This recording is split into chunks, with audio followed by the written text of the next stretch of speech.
I'm Elena. I'm a speaker and a YouTuber, and today I'm going to be talking about the secret to a fulfilling life. The best news is everything you need for a fulfilling life is already inside of you. No target runs required. So I'm going to get into a little bit later about how that self-care is going to play out in your day to day. But I need to kind of tell you first how self-care became my guiding light to my wellness journey. So in 2019, I was floundering in a cesspool of self-loathing, burnout, and perfectionism. I used alcohol to cover up any and all emotions that I had. And I was pretty uncomfortable at weighing nearly 300 pounds. But I'm not sure anybody would have really known how miserable I truly was because I was wearing a pretty good mask. We all wear masks. Deep down, we're the only ones who really know how we feel.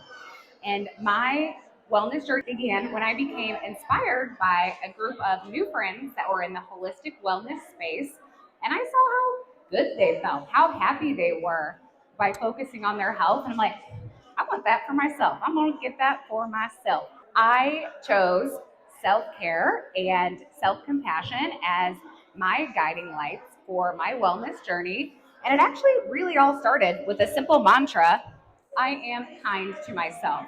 Because if you've read one personal development book, self help book, you kind of read them all, and they all say to love yourself. Well, I wasn't ready for that. But I thought, hey, I can at least like myself a little bit more. By investing in our well being, we lay the groundwork for success in all areas of our life. So I told you that what you need for a fulfilling life is already inside of you. You've got to dig deep and find your why that makes you cry. Maybe you want to be able to get down on the floor and roll around with your grandkids. Maybe you want to be like my girlfriend Nikki and break generations of women in her family who had breast cancer. She wants to break that chain so she can be there for her little girl. I wanted to be unlimited physically because I was afraid to sit in a folding chair when I was at my most uncomfortable weight. So if someone asked me to go climb a mountain, I wanted to be able to do that. I am advocating as using self-care for our fulfilling life because how we feel, how much energy we have, kind of what's going on in our head all affects how we show up for our friends, family, our work, and our community. So prioritize self-care. Where are we at here? Okay. Oh, I missed the wire makes you cry. Sorry, I missed the joke. This is James Vanderbeek. Anybody? Late 90s Varsity Blues? Yep. So find your why that makes you cry. And we'll get back to that in a second. Okay. So when you choose self-care as your non-negotiable for your life's journey, you're going to feel pretty good. I think that self-care is more than just spa days. It's personal and it's essential. It's about nourishing ourselves. It's how we feed ourselves, how we talk to ourselves, how we spend our time. Self-care is our foundation for building well-being that empowers us to be able to achieve whatever we want in our lives. So self-care is going to be a little bit different for everyone. Maybe for you, it's napping, journaling, knitting, maybe some weird internet thing that I don't know about. Maybe even just drinking water and eating well. It's about joy and health. I want to encourage you to prioritize self-care in your everyday. Coming up, I'm going to talk to you about three main things. I'm going to talk to you about how authenticity, simplicity, and being highly intentional with your time can make a self-care practice reasonable for you so that you can live that fulfilling life. We're going to start with authenticity and talk about how that is one of the foundations for building your meaningful life. So we got to kind of start and figure out like what's important to you, what really drives you, what are the things that are going to kind of get you out of bed in the morning? Because I think a lot of us just live our lives on autopilot or do things because it's the way that we've always done them. So I want you to, sorry, my joke, I kind of ruined it a couple times, but I want you to dig deep and figure out what your core values are. Start with that why that makes you cry and build from there. This process is going to need to be intentional. You might need to set aside some dedicated me time, some journaling, some meditating, and you might even need a little bit of therapy.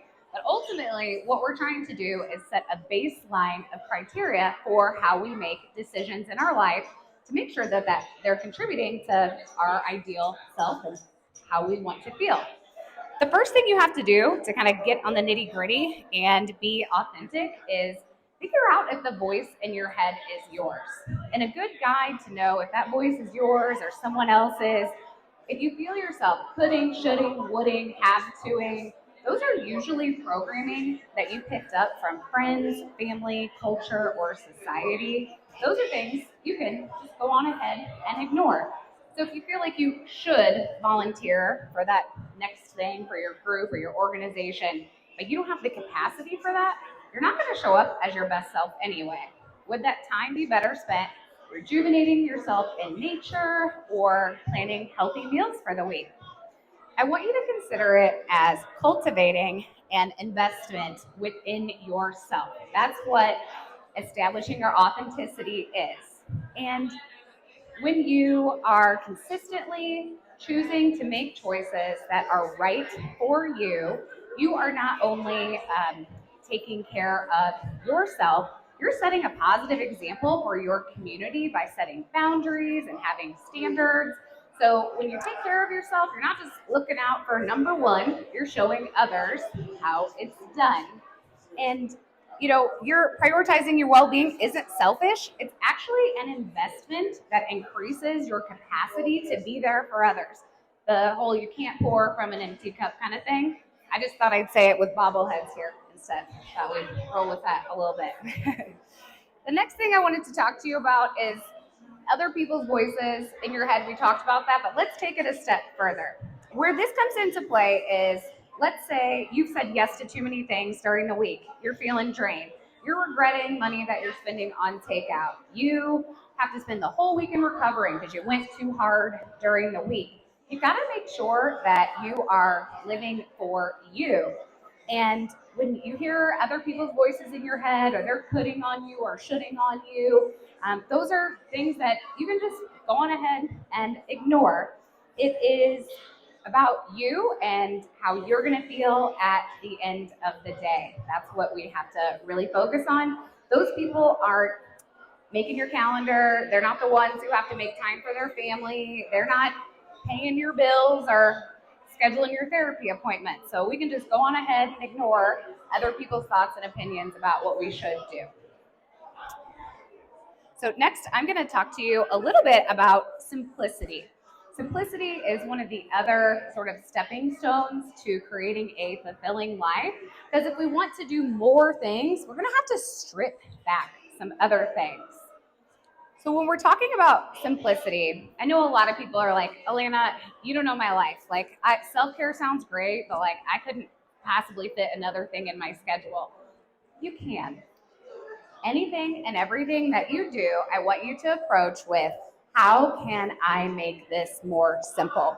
Simplicity is one of the fundamental aspects to problem solving. Ask an engineer or an accountant or a controller. It's about getting things a little bit more simple. And when you do that, you create space and time. So let's talk about how to play this out in your day-to-day. If you've got something that's coming across your table and you have to decide, how am I going to get this done? A great question to ask yourself is, how can I get this done with as few steps as possible to get the results that I want or need? Few steps as possible, the results that I want or need. Not necessarily what's going to make it perfect, pretty, polished. You can do all that stuff later. Get it done and then worry about the details later. The next question you can ask yourself is, do I have to do this the way that I've always done it? The way that my mom did it or the way that my sister did it? Things like that. And, does it have to be done the way I think it should be done? Could we strip things back and make it a little bit more simple? The other things you can do for simplicity are outsource and delegate. I've got a couple more examples for you because I want to make this help you play out in your day-to-day real life. So let's say spring's coming up, you want to start getting fit again, you've got a beach vacation this summer, you want to start working fitness back into your routine. Well, instead of taking the commute to the gym, could you walk on your lunch break? Could you send a voice note instead of crafting the perfect email or reuse a presentation at work? maybe simplify your beauty care routine a little bit. Now that you have some awesome solutions from Healthy Hair Solutions to make your beauty routine easier, getting a little bit of time back in your day for maybe a short journaling practice or a little meditation or maybe like a midday like dance break, your favorite song, kind of re-energize you a little bit. Self-care doesn't have to be crazy, big, gigantic things that we're trying to fit in. So the next thing when it comes to simplicity, and this is one you're probably not going to like, it's one of my favorites, is stop trying to make everything perfect. Here's some other things that we think are real. Perfection is really the monster under the bed. It's not real. Life is inherently imperfect.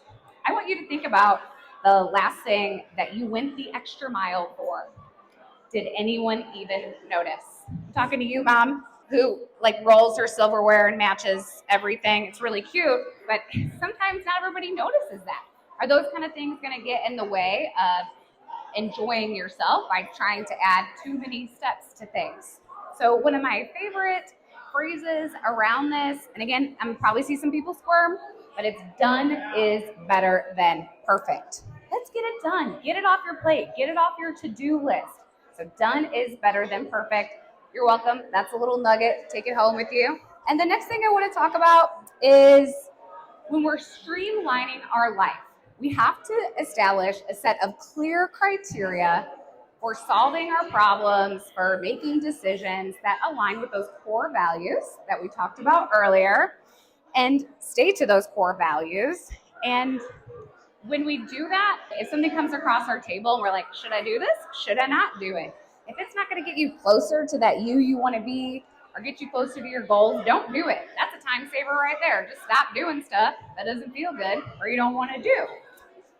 One of the other things that happens when we embrace simplicity is that it allows us to focus on the essentials and save time by cutting out everything else that doesn't matter and the unnecessary. And then what happens is that we increase our overall satisfaction because we are reducing decision fatigue and anxiety about all the things we could or should or want to have to do. And when we increase that overall life satisfaction based on choices that align with our personal values that are just good enough, then we can be more satisfied by trying to do everything to the best of our ability. That's exhausting. So embracing good enough. When you strip back and you ask yourself any and every problem you approach, how can I make this more simple? Just watch time expand in your life. Now we're going to talk about how to put these things together. So you have found some core values that align with your authentic self. You've simplified things and you're like, okay, cool. I want to figure out like how to better use my time because I want to do some of these self-care things. I want to start taking a little bit better care of myself. So if you are profoundly intentional with your time, it's going to be easier for you to live that fulfilling life, especially when you make self-care a priority so that you can show up the way that you want to for your friends, your family, your work, and your community. I want to talk a little bit about rest because we're talking about all the things that we're going to do, but we also need to rest. Would you agree that rest is productive? Okay, a lot of our younger selves probably didn't feel that way, but we can see that for ourselves now. Rest rejuvenates the mind and the body. When we're well rested, we can actually it improves our cognitive performance, it prevents burnout, and we can really get more done in less time. So why don't we prioritize these ways of caring for ourselves? I've got a couple of ideas that I want to share with you so that maybe when you go home and you find yourself shitting, wooding on yourself, you have some tools in your back pocket of why you're doing what you're doing. One of the things is you may not have found a good enough reason for wanting to make that change for yourself. So we talked about finding your why that makes you cry. And the reason that that works is because there's a strong emotional motivator behind that. In order for humans to make change, we either need a strong positive or a strong negative motivator. So if you find yourself saying like, I should eat better, I should go to the gym, try to get a little bit more emotion behind that and think, what will the results of that be when I do that? How will it make me feel? How much better will I feel if I nourish myself well instead of just, I should probably do that. I want to share just a couple more things that might be keeping you stuck because that's how I felt for a long time. It's taken me 4 years to lose almost 100 pounds. Definitely worth it, but I want to help you with some things that might speed it up for you. So, one of the other things that can kind of be keeping you stuck is we try to do too many things at one time. Who is a 90s diet culture person? Anybody, right? Crash diets. We've all yo-yoed, right? And the reason that that happens is because you try to make changes too quickly. You might have heard the buzzword like nervous system regulation. That's kind of hot right now. And what that's about is our system at all times is always trying to keep us safe, and it views same as safe. So if you try to make too many changes too fast, probably not going to be super successful. You may have some core wounds that need to be addressed. If you find yourself triggered or stuck in the same dead-end jobs or relationships, you got some kind of stuff hanging out down below that you need to probably address. You may be trying to do too many things that aren't serving you. That's where we talked about simplifying. And you may need to make some time and calendar adjustments. So you just maybe haven't gotten serious about making the time for them. So what this like kitty donkey situation represents to me is like your wildest, craziest dream life. Like it can be yours. We just have to kind of figure out what to do with our schedule because if everything is important, nothing is important. So let's get serious about what's going on with our calendar and our schedule so that we can make time for the things that are important to us. What I want you to do when you leave here today, sometime in the next week, I want you to put together a schedule audit for yourself. And what a schedule audit is you're going to go through every minute of every day for about a week and see how you're spending your time. So I think a lot of us are like, okay, I go to work, I come home, I commute, I cook dinner, I go to sleep, but there's so many other things in between. So if you need help thinking of what those are, I made a worksheet for you that you can access with this QR code or visit alanafrable.com/hello and get really serious about where you're spending your time. Some of this stuff is positive, some of it's not. Maybe you think you're spending all this time working, but you're actually like shopping online, texting your friends, or maybe you're spending time like agonizing on the couch because you ate some junk food that doesn't make you feel super great. So the idea of doing a schedule audit is to figure out what you want to keep and what you want to toss and how you're currently spending your time. And then you'll have more of it, right? And it kind of staring you in the face of how you're actually spending your time. And when we become highly intentional with our time, we're going to have more of it. Time is our most precious resource. So I want to show you how to get resourced because you're like, all right, Alana, I'm maybe not going to do that audit, okay? Or I am, and I maybe need a little bit of help along the way. This is all in the worksheet with the QR code here. Some things you can do to get time resourced is getting quality rest so that you can actually show up and get more done. That means turning the phones off after 8 o'clock at night. That means having a good sleep routine. Miranda can help you with skincare to get you maybe incorporate that into your nighttime routine. And putting your phone down, spending less time on your phone, and then something like meal prepping, where we're trying to batch things together. If there's like repetitive patterns that you find yourself doing with your activities, try to do those like things together. It increases efficiency. I also want to give you some tools on this worksheet that you can get online for getting resourced for self-care. You might need to find a way to be accountable. So maybe that is joining a group program, or one of my favorite ways is to pick a few things that are non-negotiables. For me, when I wanted to get healthy, I chose to walk 3 days a week, and everything else just kind of started to slowly fall into place from there because I built trust with myself after I made that commitment to do that thing. I'm kind of wrapping up here. I want to just remind you, we make time for what is important to us. And I want you to figure out what's important to you, your core values, and do more of those things and less of everything else. If you're not sure what matters to you, get resourced. Again, you might need a therapist, counselor, journaling. You're going to have to take some time working on yourself to really figure out what's important to you. Our days are essentially a series of choices. That's kind of one way to think about it. So make the ones that are going to kind of contribute to your growth. Say no often to make room for things that matter to you so you can live your idea of a fulfilling life. That's one of my favorite things. My immediate response is no, most of the time, or not right now, or no thank you, or let me think about that. It's not yes. I think we have a tendency to say yes a lot. And I want you to leave here today, schedule some self care. Look at your calendar. I bet you have 5 minutes for 5 days for this upcoming week that you could do some self care. Lucky for you, I have a YouTube video that has 25 plus 5 minute self care things that you can do. At the end of the week, you've done 25 minutes of self care. The other thing that you can do is find one of these wonderful vendors here, book a massage, book a lash appointment, do something, get it on your calendar. When things are on our calendar, we're more likely to do them. Remind you kind of our key takeaways today. You can't turn back time, so remember, everything you need for a healthful life is already inside of you. Start with that why. That's going to make you cry.